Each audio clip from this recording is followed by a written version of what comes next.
Hinter Türchen Nummer 21 verbirgt sich die 15. Folge von Repair and Mehr. Euch fehlt noch ein spezielles Weihnachtsgeschenk? Dann habe ich jetzt das richtige Projekt für euch.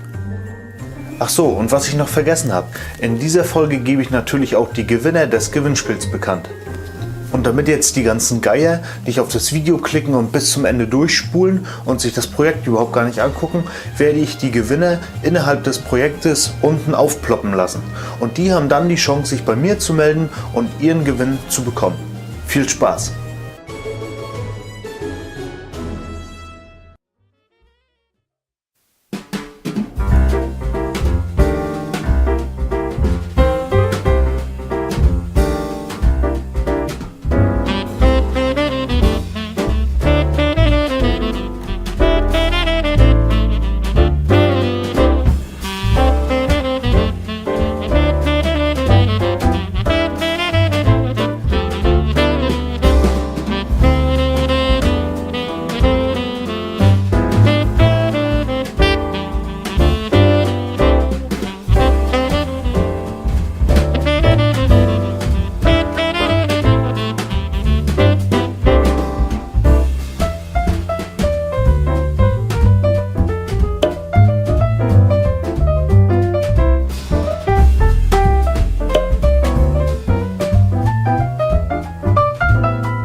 So Leute, was es wird, habt ihr sicherlich gesehen, und zwar ein Kerzenständer. Ihr habt ja gesehen, es ist nichts bei, es ist total einfach. Eigentlich wäre ich jetzt schon fertig. Ich muss jetzt noch warten, dass der Leim trocknet.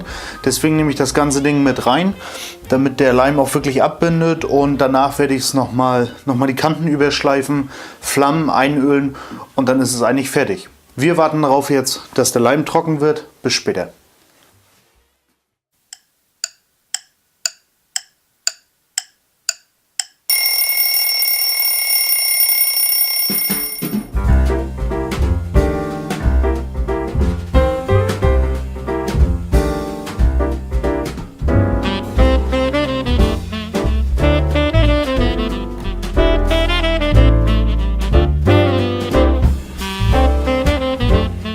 So Leute, der Kerzenständer ist fertig. Ich hoffe mal, euch hat das Projekt gefallen. Wenn euch dieses Projekt gefallen hat, wisst ihr ja wie immer, einen Daumen hoch und meinen YouTube-Kanal abonnieren. Und ich wünsche allen meinen Zuschauern und meinen Abonnenten natürlich ein frohes und besinnliches Weihnachtsfest. Denkt daran, auf euch warten noch bis zum 24. die digitalen Türchen von meinem Adventskalender.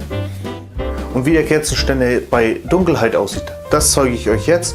Und sage schon mal bis zur nächsten Folge Repair and Mehr im Jahr 2018.